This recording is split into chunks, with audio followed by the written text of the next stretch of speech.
Hello everyone. तर आज मी तुमच्यासोबत शेअर करणार आहे DIY व्लॉग, ज्याच्यामध्ये ही आहे माझी ओल्ड ऑक्सिडाइज ज्वेलरी, जी की थोडीशी ब्लॅकिश झालेली आहे. थोडी नाही, बऱ्यापैकी ब्लॅकिश झालेली आहे. आणि ही आता मी कशी क्लीन करणार आहे ते मी तुमच्यासोबत शेअर करणार आहे. तर त्यासाठी मी इथे घेतलेला आहे एक मोठा स्टीलचा बाऊल, आणि याच्यावरती मी आता हा फॉईल पेपर आहे तो रॅप करून घेते आहे.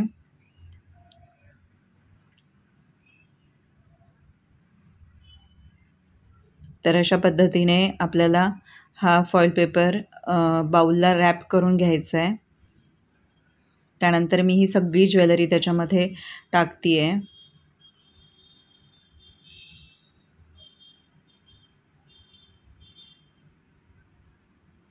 ही ज्वेलरी ना अशी लगेच काळी नाही पडत, पण ना आय थिंक थोडीशी हवा लागली असेल त्याला, त्याच्यामुळे ती अशी ब्लॅक झाली आहे. आणि थोडीशी जुनी आहे माझी ही ज्वेलरी, अगदीच नवीन नाही आहे. तर म्हटलं की चला ज्वेलरीला मस्त चकाचक करूया, आणि त्याचा हे मी कसं करते याचा व्हिडिओ देखील तुमच्यासोबत शेअर करूया. तर त्यासाठी मी इथे घेतलेला आहे बेकिंग सोडा. या पॅकेटमध्ये ना एक 10-12 पाऊच बेकिंग पावडरचे आलेले आहेत. त्यातलं एक पाऊच इथे मी कट करून टाकलेलं आहे. आणि त्याचबरोबर मी इथे विमचं लिक्विड घेतलेलं आहे. विमचं लिक्विड पण आपण साधारणपणे 1-2 चम्मच घेतलेलं आहे. आणि त्यानंतर त्यामध्ये मी गरम पाणी ॲड केलेलं आहे. खूप जास्त असं गरम पाणी आपण इथे ॲड करायचं आहे. आणि हे आपण नियरबाय अर्धा ते पाऊण तास असंच भिजत ठेवायचं आहे. आणि त्यानंतर हे असंच नाही निघणार, आपल्याला असं टूथब्रशने व्यवस्थित ही ज्वेलरी घासून घ्यायची आहे. थोडी मेहनत पडते, पण ट्रस्ट मी गाईज, नवीनसारखी ज्वेलरी होते. आणि असं करून मी एक एक ज्वेलरी इथे व्यवस्थित घासून घेते आहे.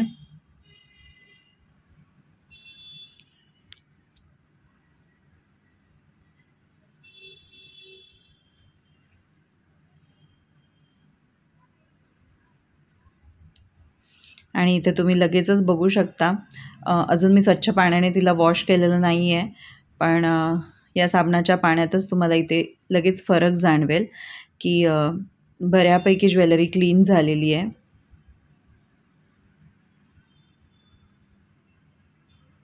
आता हे मंगळसूत्रच तुम्ही इथे बघू शकता, याचं पेंडंट किती ब्लॅक होतं.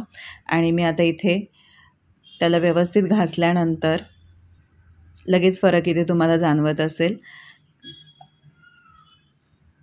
तर अशा पद्धतीने मी सर्व ज्वेलरी इथे व्यवस्थित अशी घासून घेतलेली आहे.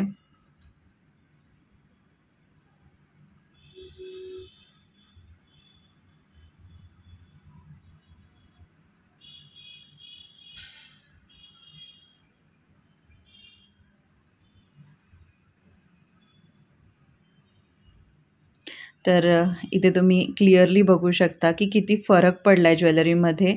लिटरली नवीनसारखी ज्वेलरी झाली आहे. हा हार देखील मी एकदाही घातला नाही आणि तो असाच पडून होता, आणि त्यामुळे तो हवा लागून पूर्ण ब्लॅक झाला होता. पण इथे तुम्ही बघू शकता नवीनसारखा हार झालेला आहे.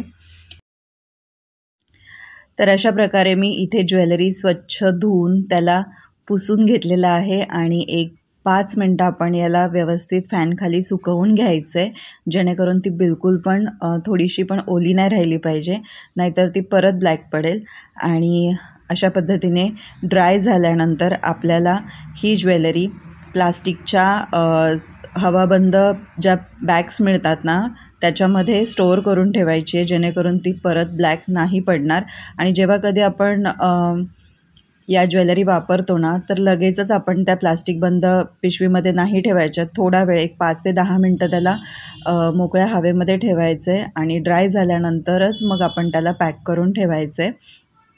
पण अगदीच जास्त वेळ बाहेर नाही ठेवायची, नाही तर ती परत ब्लॅक पडते. सो ही काळजी आपण ऑक्सिडाइज ज्वेलरी वापरताना घ्यायची आहे. ऑक्सिडाइज काय, आपण जी 1 ग्रॅमची ज्वेलरी वापरतो ती देखील आपल्याला थोडा वेळ बाहेर ठेवून नंतरच त्याला प्लास्टिकच्या अशाच बॅगमध्ये पॅक करून ठेवायचं आहे.